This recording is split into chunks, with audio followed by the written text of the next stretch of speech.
Welcome to Satsang. Hello, Vishrant. Can you please talk about how to avoid spiritual traps?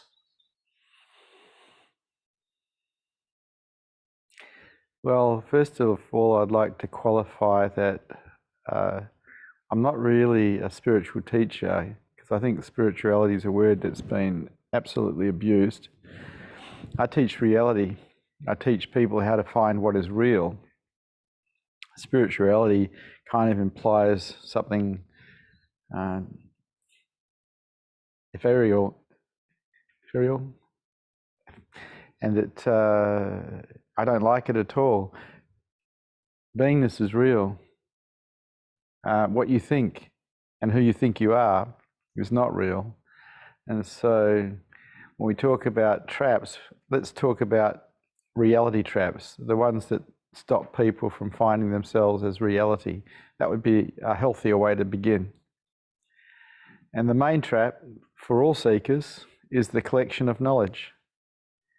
Because we believe that if we collect enough knowledge about any subject, we can be good at it.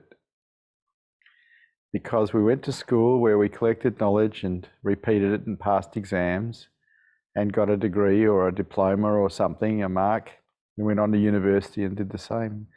It's ridiculous. In higher consciousness, that doesn't work. No amount of knowledge ever raised anyone's consciousness levels. No amount of knowledge ever healed a wound of the heart.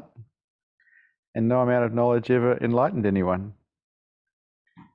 And so the greatest spiritual trap or reality trap that there is the collection of knowledge, thinking somehow the insights that you get are going to raise your consciousness levels.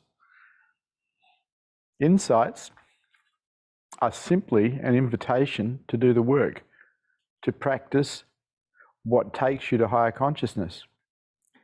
And what practices work are the practice of openness, the practice of meditation, witnessing the mind, the practice of self-inquiry.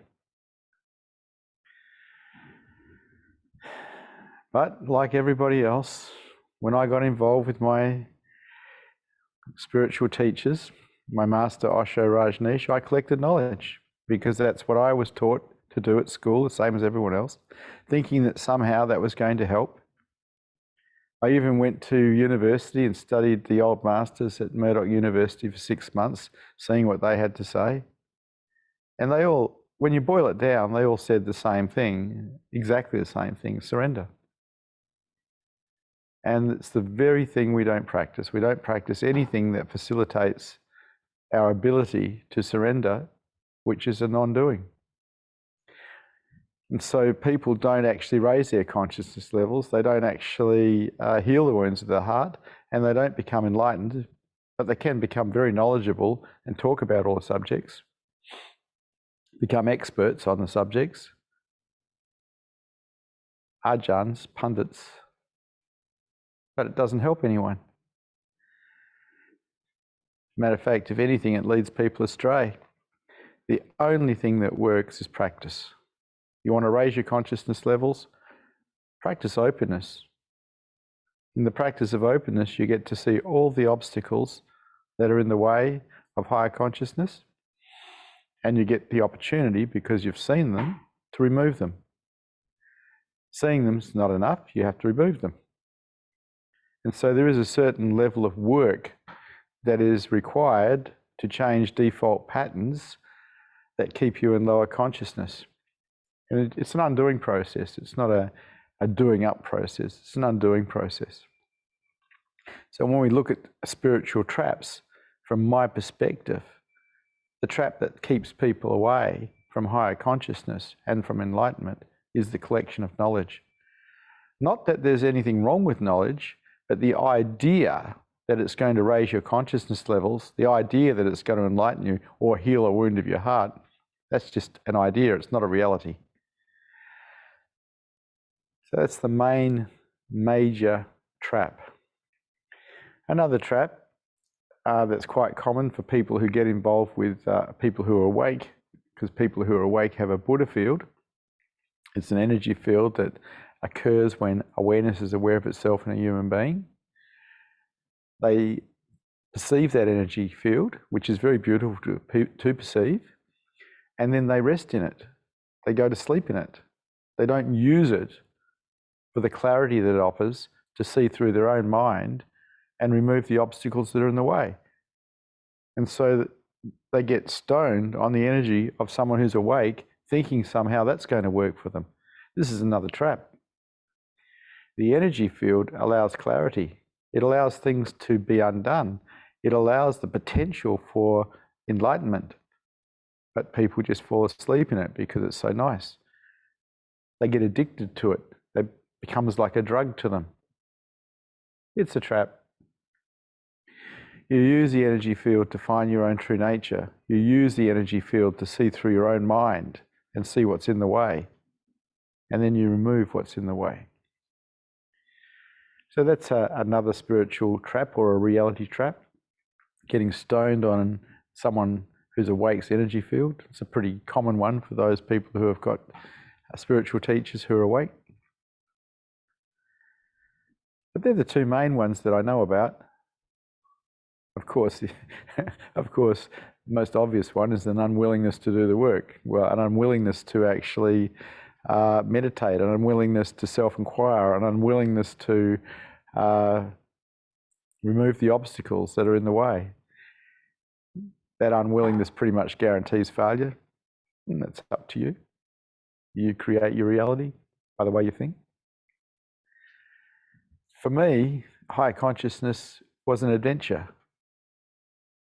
Something that could be achieved through practice, the practice of openness, the practice of meditation, the practice of witnessing the mind, the practice of self-inquiry. It was an adventure, an inward adventure. And during that inward adventure, I got to see the dark side of my mind, embrace that. The light side of my mind, embrace that. Got to feel a great deal of repressed emotionality that had been hidden away for years. Got to feel that and free it up. And there was bliss, and there was love. There was good stuff as well. But it's an adventure. You've got to take the good, the bad, and the ugly and be okay with it. It's up to you. Any questions? Any statements? Any challenges to this teaching today?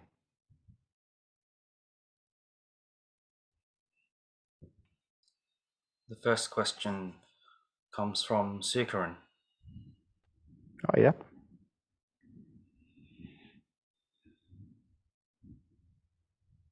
Hello. Hi, Vishrant. Can you hear me? Yeah. Hi, nice to meet you. Can I just say that for somebody like myself, I've never had the opportunity to talk to somebody who's enlightened. So thank you so much for that. I have a few questions, but I'll only ask two today. The first question is, you spoke about the folly of having various masters. Was that a general statement? Because you yourself has had several masters. I know you've said that you stay with one master, but you yourself have done a lot of work internally to get where you are. So what's wrong with an eclectic approach, really? That's my first question. Okay. No, let me answer the question and ask the other question afterwards, please. Okay. So when I was with Osho, and I was with Osho for 8 years, I was with Osho. I wasn't with any other spiritual master. I was just with Osho. And then there was quite a long break because I didn't think there was anyone else awake on the planet, actually. But then I got in touch with the Advaita Vedanta teachers, and I realized there were other people awake, and we had them visiting. And so they were traveling teachers. They weren't teachers who were stabilized anywhere. Like Osho was stabilized in Pune, and for a while he was stabilized in America. So I was able to stay with him. with the Advaita Vedanta teachers, by the time I found out about them, there was only the traveling teachers. Papaji had already died.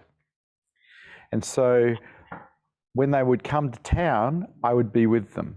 And I'd be with them as totally as I possibly could. I'd even take care of them. I'd have them stay in my house, drive them around and whatever. And then if another one came, so I would be with them. I'd try to take care of them because I didn't have the opportunity to stay with them because they were traveling teachers. But the work that I did with Osho and the work in the 8 years after he died that I did on myself was enough. Enough was taken away for all that was required from the Advaita Vedanta teachers was the energy field of enlightenment, the Buddha field. Because the moment I felt it, I started to wake up again. Awakening started to occur. And so I didn't really guru hop. I was with Osho, and then I was with the Advaita Vedanta teachers. And the Advaita Vedanta teachers all taught the same thing. So there wasn't any confusion there, which is what happens if you get together with too many teachers, because quite often they teach different methodologies. And so a lot of the teachers do teach the same thing, but it's best to be with one if you can. If you can't, well, you can't. But it's best to be one if you can, because that one is going to take you apart if you allow that one to do so. You were saying that you were very happy to be able to talk to someone who's enlightened. Yeah, it's a rarity. For me, it was a real rarity to be with Osho because you couldn't talk to him. He had 20,000 people around him most of the time. But when the Advaita Vedanta teachers came to town in 1998, you could actually go to Satsang and ask them questions and talk to them. And for me, that was just the most amazing thing in the world. And so I took full advantage of it. Any Advaita Vedanta teacher that came to town, I spent my whole time with them when they were here, if I could. And I was the guy in the room who always had my hand up asking questions because I knew the value of speaking to someone who's awake on an energetic level. Next question. Thank you for that. The other question relates to, you spoke about the presence of a master as being, so to speak, the X factor, really, that it's transformational. And by implication, from what you said, unless I misunderstood you, that's the most important thing when you're around a master. I guess what I'm asking is that if presence is the biggest factor, then there should be a lot more enlightened, awakened people by mere presence, and that, as far as I know, clearly hasn't happened. Otherwise, there'll be thousands of people in the presence of Osho or anybody else who are enlightened. So can you sort of expand on that? The mere presence giving somebody enlightenment? Yeah, in my opening speech, I spoke about the spiritual traps, why people don't wake up. One is they collect knowledge. Second is they can find a guru who's awake, and instead of using the light that guru has to look at themselves and undo themselves and prepare themselves for enlightenment, instead of doing that, they rest in the energy field and get drunk on it. And around Osho, I saw a lot of that. People would just cruise into the energy field and basically go into a nice space inside themselves, but they weren't using the Buddha field to have a look at themselves. They weren't truly undoing themselves. A lot of them were just collecting knowledge and thinking that somehow they were advancing as a result of the collection of knowledge. People who wake up basically undo themselves. They strip themselves down so there's nothing in the way anymore for enlightenment to occur. And that's rare because it really goes counter to how all of us went to school. We all went to school and learned how to collect knowledge. But this game doesn't work that way.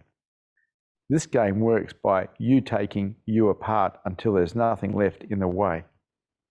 And someone who's done that has mastered surrender.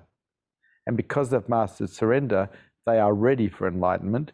Now, whether enlightenment happens or not, that's something I don't understand. That's what we call by grace.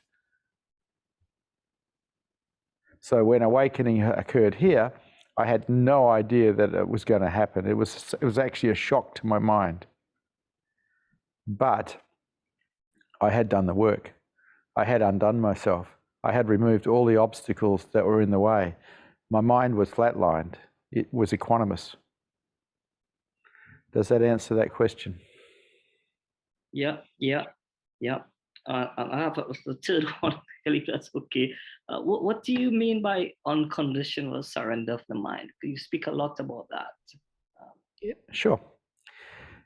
You throw something at me, nothing moves. You abuse me, nothing moves. Nothing moves. There is no reaction. The mind is surrendered. Surrender is a non-doing.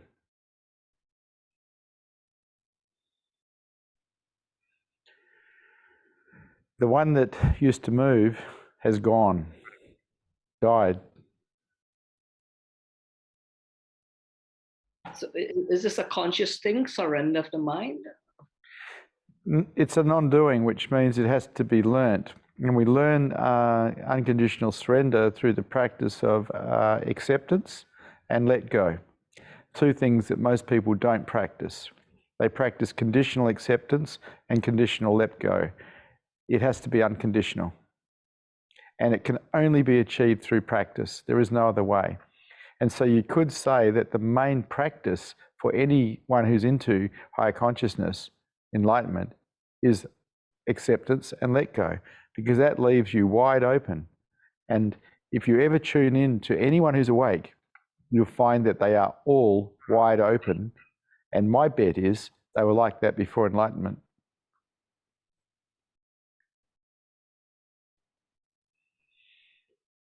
Thank you.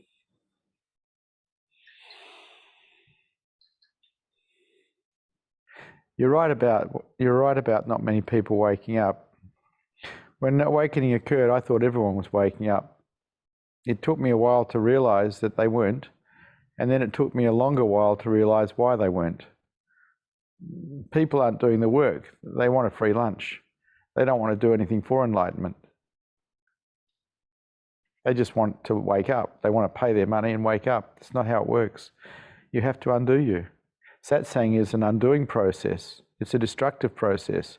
It's not a doing up process. It's not bigger, better, and more powerful like personal growth. It's an undoing process. That's one of the things that attracted me to you straight away, really, in the sense that this thing about practice, really. And I agree, people just accumulate knowledge for the sake of it, really. Then there's this other school of thought that says, practice makes things mechanical, and the brain stops working and everything. You lose the whole purpose of it by just practicing. It really becomes mechanical. There's some truth in that, but there's one practice that can defeat the ego, and that's the practice of openness. And the ego cannot use the practice of openness for itself. It's the one practice that it can't defeat. The ego cannot defeat openness, because in wide openness, the ego's gone. Now, if we practice openness every time that something creates contraction or resistance in us, if we practice openness, to stay open, we're going to have to start removing belief systems that created the closure in the first place. And now we're taking the mind apart. Now we're taking the bits and pieces apart that create a noisy mind. I'm sorry to ask you, but when you say openness, I don't fully understand that. Okay, so someone upsets you and you contract, right? You go into resistance. That's closure. If nothing's happening and you're at peace, you're open. And so you've got a baseline of openness, and then things come along and annoy you or upset you or don't go your way, and you go to resistance. Openness is you don't go to resistance, because you remove all the belief systems that create resistance in you. And so you betray me, you lie to me, you try to hurt me, nothing's going to close. I'm not going to go into resistance. My mind's been trained not to. But I suppose for mere mortals like us, our reactions are so quick, we're not even aware of it. Well, you think that my body's just as mortal as yours is. It's going to die. It's the same as yours is. I had to learn this. I had to learn this. This is the thing. People don't want to learn it. They have excuses. So Your we're talking about, excuse is that you're a mere mortal. I don't buy that for a second.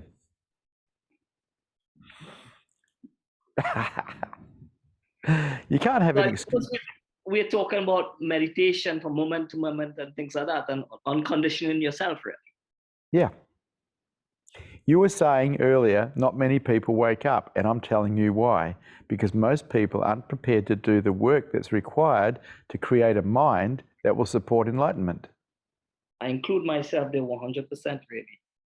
Well, Trying to get yeah, but that's now. What about practice now, from now on? Why don't you practice openness when you know, the best way to practice openness is in our relationships with other human beings, because it's other human beings that usually upset us. And instead of trying to be right all the time, why don't we practice opening and practice openness instead and see where that takes us, because that will change your consciousness levels.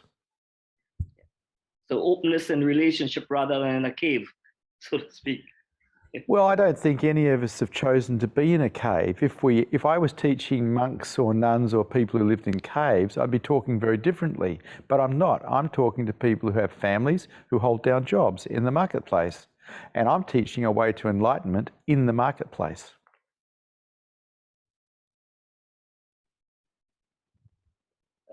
Just one last thing. I have always resisted this thing called guru. There is no one last thing with you, my friend. You're not that type. I'm sorry, but go ahead.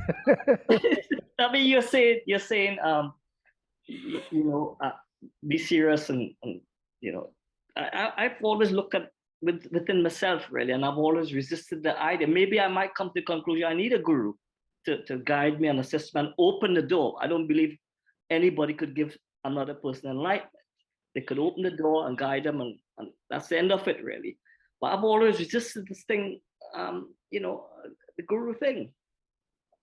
Yeah, I've had teachers my whole adult life. Since I was 19, I got mentors, and after awakening, that stopped. But I had mentors who showed me the way on how to be successful in business, and then how to be successful in higher consciousness. I didn't do it by myself. I had people guide me the whole way through, and they were good people, and it was brilliant because I followed their instruction, and what I did worked. But the most important thing is what you've done yourself, as you've been saying, the practice, right? Is that correct? The ego, your ego, everybody's ego, is a very tricky little machine that's over 1 million years old. And someone who's awake can see how you're ripping yourself off and tell you, because your ego lies to you, because it's a survival mechanism. Part of its programming is to lie to survive. Someone who's awake will catch you out and show you.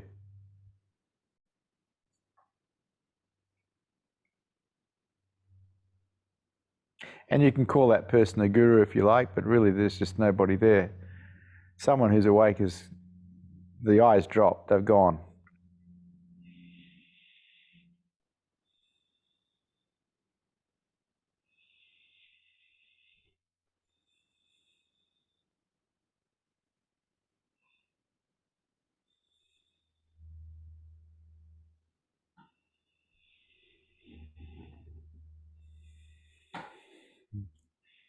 Thank you. Thank you so much. Thank you very much. Thank you. Lovely talking to you. My great pleasure. Thank you so much. Really grateful. Thank you.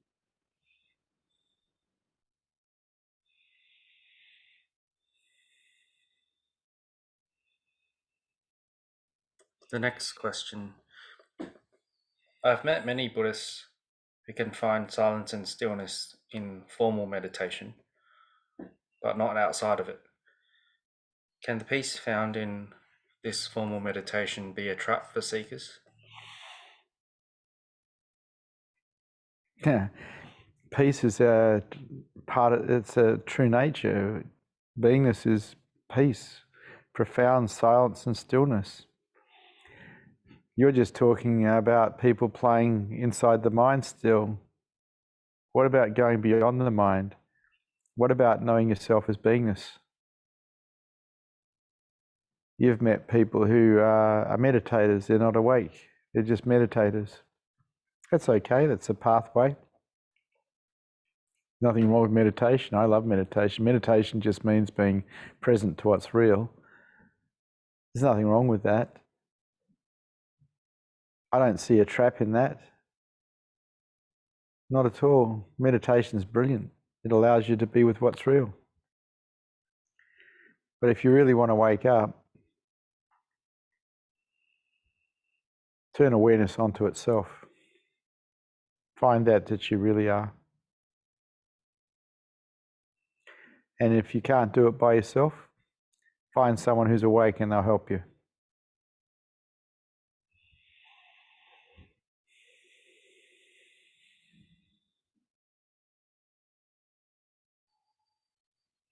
Next question is as follows. How is totality to truth different from being addicted to the energy field? Addicted to the energy field is a trap. It's a mistake. There's nothing wrong with loving the energy field and there's nothing wrong with resting in it. But it should really be used to have a look at yourself, to have a look at how your mind's working, to have a look at what the obstacles are in the way of you finding yourself as truth. That's what it should be used for.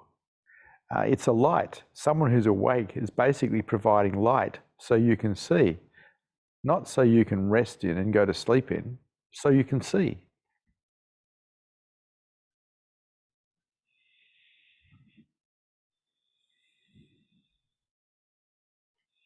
So in your energy field, I feel bliss, peace, stillness. Are you saying to allow that to be there, but also to watch my mind at the same time? Exactly. Yeah. Have a look and see what obstacles may be in the way that stop you from finding that in yourself. Because when awareness finds itself, it's Sat Chit Ananda, truth, consciousness, bliss. The mind becomes profoundly content for no reason. It rests in beingness. The energy field around someone who's awake will facilitate that, but it will also facilitate a good snore. People can go to sleep in it, rest in it, take it for granted. Very silly thing to do. It's a bit like lightning. Lightning strikes and you're on a dark path. You look at the path to see which way you can go. You don't look at the lightning. You don't just rest. You do some work. You make things happen. You make it so. Eventually, there's nothing to do. But you've got to get to a space where your mind is not constantly contracting to the world, where your mind is not in resistance constantly, where you've learned to let it go, where you've undone the belief systems that keep contracting it. And so you can be at peace even as a mind. Now, this mind will support enlightenment.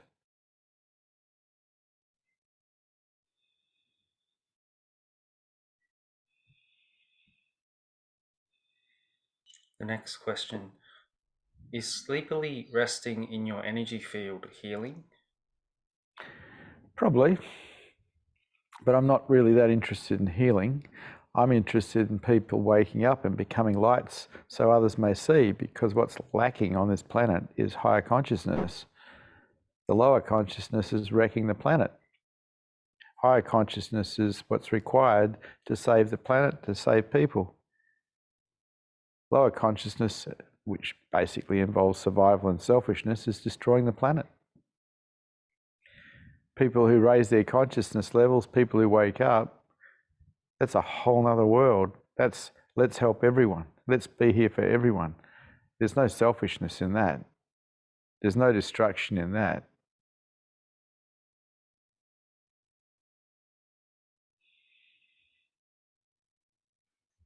Next, we have a question from Neil.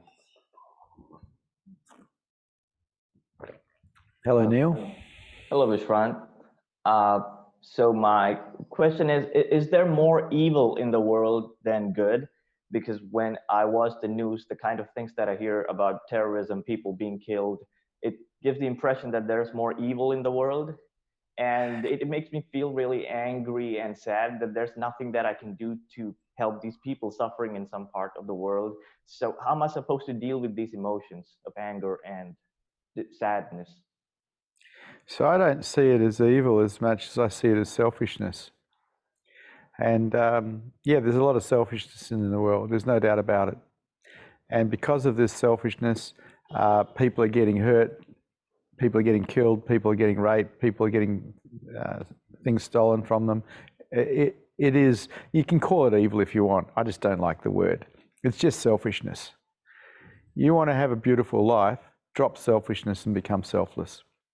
And then you have a beautiful life, because then you take care of everything and everyone around you. And from my perspective, that is the role of a mature man anyway, to take care of everything and everyone around them. Unfortunately, in immaturity, there is just selfishness, and the world tends to be very immature. As far as getting angry concerned, you're just creating more darkness on the planet. You're not helping. Anger doesn't help anything.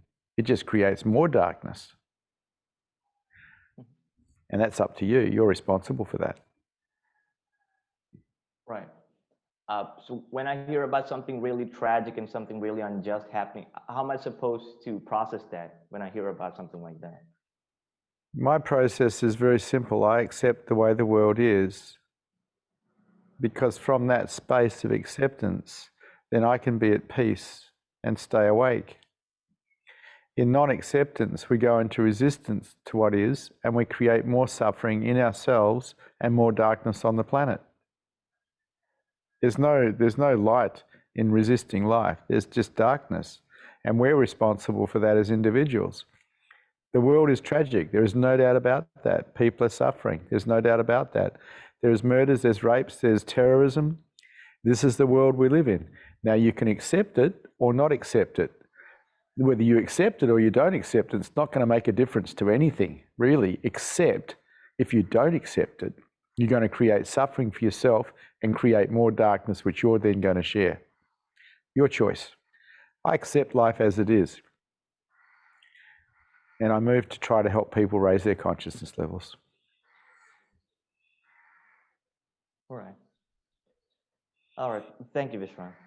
Yeah. It's really good to have a look at anger.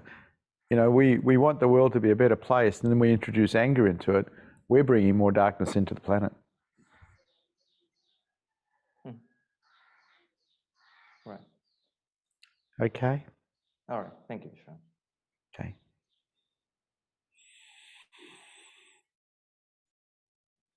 The next question has been written by Averall. I don't have any questions. What should I do? I don't have any answers. See you later. I don't have any questions either. There is nothing to do.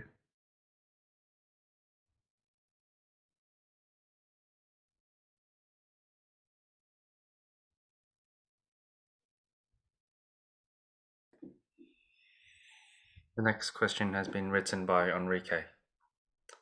Hi there, Vishrant. Could you please talk a little about the Lotus Sutra of the Buddha? How can we use it? Many thanks. The answer to that is no. I don't discuss sutras because, once again, it's the collection of knowledge. I teach a way to enlightenment, which is through practice, which is more Zen than anything else. I believe the collection of sutras and the trying to understand them keeps people locked in their minds. What works is practice. Practice let go, practice meditation, practice self-inquiry, practice undoing the belief systems that create contraction in you. This is the way. The mind loves to get involved in philosophy, loves to get involved in psychology, loves to get involved in problem solving. That is not the way. That is the way to lower consciousness, because that's where it keeps you. Practice openness, practice meditation, practice witnessing the mind, practice self-inquiry, practice. All collection of knowledge is in the way. And so many people get caught in that. It's the greatest spiritual trap there is.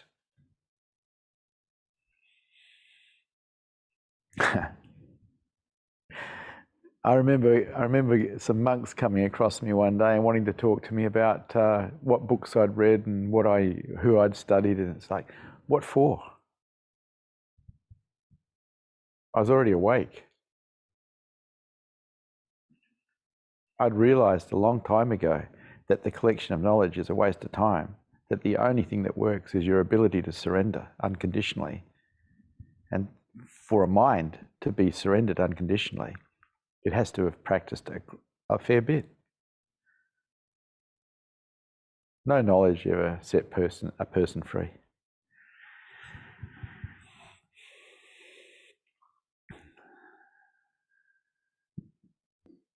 The next question is from Abhay.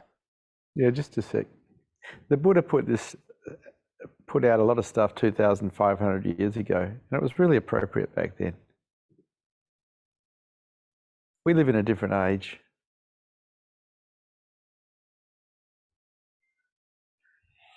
Practice. Get free. Don't collect knowledge. Don't collect understanding. It's a booby prize. Always remain the beginner. Yes, Tosh. The next question is from Abhay. Hello, Abhay. Hi, Vishrant. Vishrant, how do I deal with the constant comparison that pops in my mind? Well, it's just a pattern, isn't it? It's something that you learnt, constantly comparing yourself with others. Something that makes you unhappy, particularly if you don't compare too well. Very true. Yeah, it's crazy, but it's what we learnt when we went to school, how to compare ourselves to everything, because we got caught in competition. We got taught how to compete with each other. And for women, it's like how to be prettier and younger to some degree. And for men, it's how to be successful. And we're valued that way. It's pretty ugly. I never compare myself with anyone. It's like everyone's unique, everyone's an individual, everyone's different in the way they dress, in the way they talk, in the way they walk. I don't care. It's like they can be the way they want to be. If you start comparing yourself and start competing, you're going to make yourself discontent because you're going to lose, because there's always better looking, smarter, more ahead. There's always someone. So why do that? Why not be okay with how you are? Why not just accept yourself as the way you are? Right here, right now, always. Yes, acceptance again. Yeah. So you just hurt yourself when you compete with other people, when you compare yourself. Right. And it doesn't achieve anything. Just it creates separation, if anything. Thank you for that. Thank you for that, sir. Okay. Next, we have a question from Vijit. Hello. Hello. Hi, Vishrant. Hello. I actually have a question. You said collection of knowledge is like a hindrance on the path of awareness. One thing I feel in this moment is, I of course I'm playing the role of a student in my life, and I have some tasks and goals in life. And I feel like when I try to achieve those goals, when I'm trying to move forward in that direction, there is something that is constantly stopping me from achieving those. And when I actually self-inquire it even longer, I realize that that resistance is actually fear. It's a fear of self-doubt. It's fear that I won't be able to do this, or something like that. And I feel like at the same moment, I feel it is important for me in this current scenario, in my current reality, to accumulate the knowledge so that I can be self-dependent. But Yeah. when I hear you say that accumulating knowledge at this point is not something, it's a hindrance. Spiritual knowledge. Spiritual knowledge. Right. Because I trained as a naturopath and as a psychotherapist, and I accumulated knowledge on naturopathy and psychotherapy. But when it came to spiritual knowledge, I collected that the same way, and it's just a waste of time because it doesn't change anything. Spiritual knowledge is great to have if you want to teach, if you wake up and teach. But as far as it helping you wake up, no, it can't. What helps you wake up is the practice of surrender. So if I were to say that, can we still be doing our work towards our occupation, work towards our goals, and still be ourselves, not really, I don't know how to phrase this question in the right way. What are you studying to be? What are you studying to get a... So actually here in Melbourne, I'm studying Masters of AI, Artificial Intelligence. Oh, yeah. So it's, I find it challenging because Heck yeah. I was on a break before, 3 or 4 years of break. And I find that, yes, I wanted to challenge myself. And I think it's a good challenge and I enjoy it sometimes. The fear is in the way. If you don't allay the fear, it's going to hurt you. The fear of failure is in the way. You've got to, if you can become willing to keep working, doing the work, and be okay with failure, you can relax. As long as you're terrified of failure, you're going to actually unground yourself and probably get it wrong. But if you can make it okay for you to do your best and still fail while trying not to, you can do it in a relaxed way. While you're terrified, while you're holding back because of fear, you're actually putting yourself in an ungrounded state, which is not a good state to be learning from. Yes. I actually have one more question in this. So when I came here to Melbourne, I was studying, I don't know, I somehow sometimes regret that decision. I actually fell in love with this girl. The thing is that in this situation, I feel like I should have been more responsible towards my work. But now I feel like since I'm out of the relationship and a couple of things happened in my life, I lost someone. I feel that during that moment when I was with her, I could have spent some more time on myself. And she constantly brought a sense of jealousy and insecurity in me. And I almost could feel it on her face that, I mean, maybe it was her way of just bringing my attention towards her.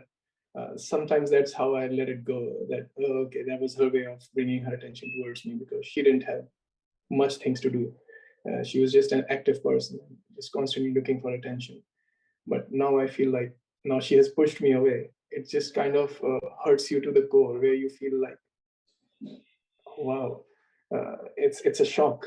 I mean, I feel like the ground has shaken below me and I don't know what to trust. And sometimes there is such an intense anger where I want to say bad things about her. But after I actually do that, I realize, wow, I did all of that, but now I don't have anger and I feel kind of a guilt. I feel bad that why would I even say bad things about her when she was at some point of time good to me.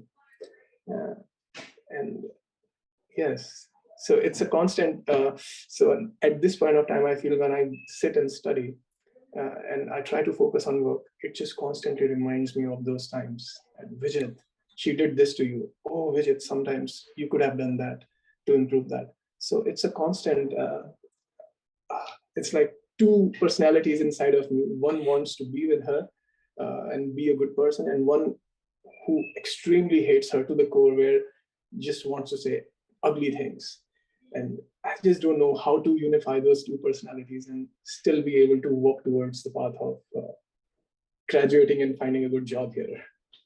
Well, there is a key. It's called acceptance. And you're not in acceptance. So you're in resistance and you're creating suffering for yourself. She's not doing it to you. You're doing it to yourself because you're the one that's resisting what is. And what is that she's left you. And what is that she was the way she was. That's what is. but you're resisting it and you're creating suffering in you. She's not doing this to you, you're doing it to yourself. Yes. And as long as, and until you can accept that she is the way she is and that you reacted the way you did, you're going to have a problem, because you're going to resist and you're going to suffer and it's going to hurt you and it'll change nothing. Yes. And so there's one thing I've noticed in my emotion as well. I mean, when pain is there and when I'm willing to work on it, it's helpful. But sometimes when the pain recedes, it goes away, there is this happiness and it kind of makes me want to procrastinate. And that's when I realize, is this a trap? Is this a trap created by my mind so that I cannot focus on work? And it actually does happen, because when I start procrastinating, new suffering generates in me. And it creates, and it somehow connects back all the way to the past, that, hey, Vijay, you are procrastinating in this moment, and you are also procrastinating in those moments where you should have been studying or doing something, and you chose to be with this girl or did that. And so breathe out and let go. You know, instead of supporting procrastination, which is supporting your own misery, breathe out and let go. On the outward breath, let it all go and come back to reality out of the procrastination, which is just a dream. And you're right, procrastination will definitely create failure in you. You're right. Come back to reality, breathe out, let go. right. So how do we constantly get in check with the reality? Because sometimes when I wake up, I feel like, oh, I'm so fulfilled. I don't need the. But the breath is this. real. I don't need, What you're thinking is not real. Nothing you think is real. The breath, when you breathe out, is real. You're putting awareness now on what is real, and you're escaping what is not real, your mind. So you bring your awareness back to what is real. The breath is wonderful because it's always with you. And if you bring your awareness back to the breath, you're coming back to reality. You're leaving that nasty dream that you've been in behind. But it has to be done. You have to practice it. You can't think your way out. That's more procrastination. You actually have to put your awareness on something that's real. Breathe out, let go. And then just be aware of fear, I feel, because if I don't, so, I mean, I know what you mean. I understand what you're saying. When I wake up, if I bring my attention, because sometimes I wake up in a very intense suffering state where I feel like I'm lost. And it happens quite often these days with me. If I bring my attention to breath in those moments, I feel like I'm still again procrastinating. Get out of bed, make your bed.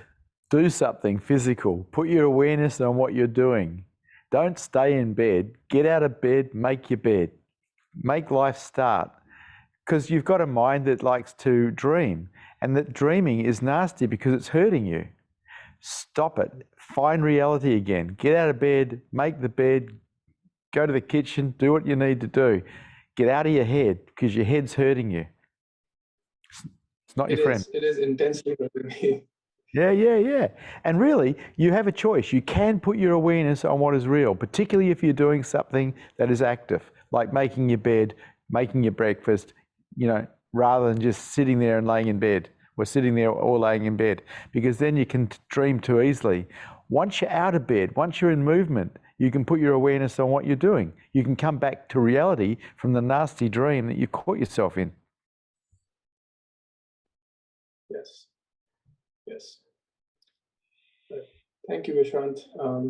I hope I'll be asking you more questions if when I come up with something new. It was definitely helpful. And I feel like I've been doing more self-inquiry, but I hope it eventually brings me to the path where I want to be. I'm not sure if I want to be enlightened or not. I'm not sure about that. But I feel like... I have some good news for you as well. Yeah.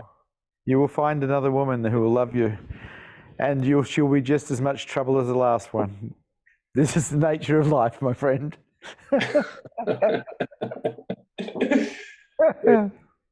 Okay, this willingness to trying to correct people, because I know there was this one time I was going on a trip, and she was actually flirting with my friend when we were, and she knew about my feelings at that point of time. And this willingness in that moment, that how could you do that to me? I mean, even though it was funny in a way, because she was testing me, but now at this moment, I feel, how dare you do that to me? I don't know if that's a male ego, or it's just like a personal ego where it feels, everything feels personal. Like, how dare you do that to me? And that willingness, that intensity to show that, hey, I want to have a look at this. The moment you take offense to anything, you hurt you. Yes. Have a look. You're hurting you when you take offense. The world does what it does. Women do what they do. You take offense, you're hurting you. You're responsible. Yes, that's true. You become an offendee. So I feel, I mean, there have been times where my heart contracts intensely, and I can see it happen. And it almost feels like when something like that happens, it's like sudden disconnect from the outside world, and the intense world becomes so intense. Inside world becomes so intense. It takes like forever to bring it back to normal. And if when I'm in that suffering, I mean, I don't know suffering or intensity. And when outside people try to communicate with me, I realize that it becomes there's a certain choice here. You're saying it's so intense you can't come back. But if I had a pistol and I put it to your head and I said, if you don't get present with me right now, I'm going to shoot you, and you believe me, you'd come back very quickly. I probably will. Yeah, we have yes. choices. If Yeah, you're that indulging, is right. you're indulging in the negativity. You're indulging in a negative story. Yes. Your choice. Well aware of this fact, but I just feel like I don't even realize that I've caught myself in that dream and been living it constantly, days and days and days. I know that maybe I've taken this one step towards asking questions to someone who is more knowledgeable in this area. And I'm happy that at least I can ask questions to you. And what I'm doing is making you responsible for your suffering by showing you how you're doing it to you. Yes. Yep. It's not her. It's not the situation. You're doing it to you. You're the one taking offense. You're the one going negative. You're the one going down the chute. You're doing it to you. She's just the world. And the world does what the world does. Yes. One last question. How do you deal with people who can see it on your face that you are frustrated and with the situation, but they still laugh at you? I mean, I know I'm still going back to the same situation because I knew in that moment when she was flirting. I can answer your question if you like. What is that? I laughed too. Yes. Of course. What a better also, thing to do. Laugh as well. Join the joke. You know, I actually was laughing at it as well. But when I saw that it's constantly happening, maybe I started creating a victim in me in that situation. And it was I'd say so. And I know a part of my mind agrees with that fact that it was a suffering I created for myself. And if I was feeling really that bad in that moment, I should have simply gone there and said, hey guys, don't do it. You suffer and then you blame her. You suffer, you create the suffering, but then you blame her for it. Yes, I do. Not very manly, my friend. It's best to take responsibility that you're making yourself feel. That's mature. She can't make you feel, only you can make you feel. Yes. Yes. I feel like a part of my mind has always known this answer, what you just said. It's just like when you just shed a light on it. Yes. It agrees. I was very, very fortunate in that I was taught this when I was 19 years old. And it was some of the best teachings I ever got. We make ourselves feel, we are responsible for our reactions, we're responsible for our feelings. The world does what it does. We're the ones that turn ourselves into a victim of it and then blame. Yes, I have been blaming constantly because it actually intensified after when I lost my sister. Because now I feel like she was just an innocent person and she chose to take her own life. She actually committed a suicide. and she was living with my parents. And that's when I realized, like, wow, everyone is selfish to the core, where even I am selfish, that I wasn't aware of the fact that she was suffering, and I could have done something about it. Sometimes I feel, If I was you, I would let that one go right now, because that's not helping you one bit. That's you once again hurting you, and it achieves no other result except you hurt you. yes. Yep, no point carrying it. Be free. Let it go. Thank you, Vishrant. Thank you. It's nice to chat with you. Same here. I feel like I've been learning a great deal from you just with few answers. I'll be seeing you again, and I hope I'll come up with something new. You'll be very welcome. Thank you.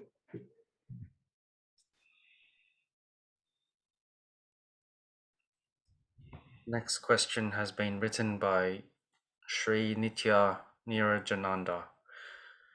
Sweetest greetings.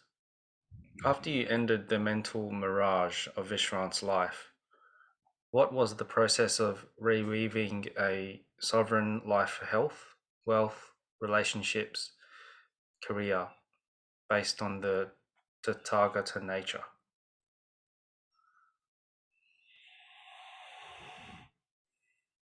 I did nothing. I sat still for 6 months staring into space. I lost my client base. I lost my money. I lost my power. I lost my wife. I lost my children. I was too gone. It took me ages to learn how to be human again. When I say learn to be human, learn to pretend to be human again. The awakening was very powerful, very sudden, very shocking. And after it, there was no feeling to do anything. There was just profound contentment for no reason. The mind just rested in beingness.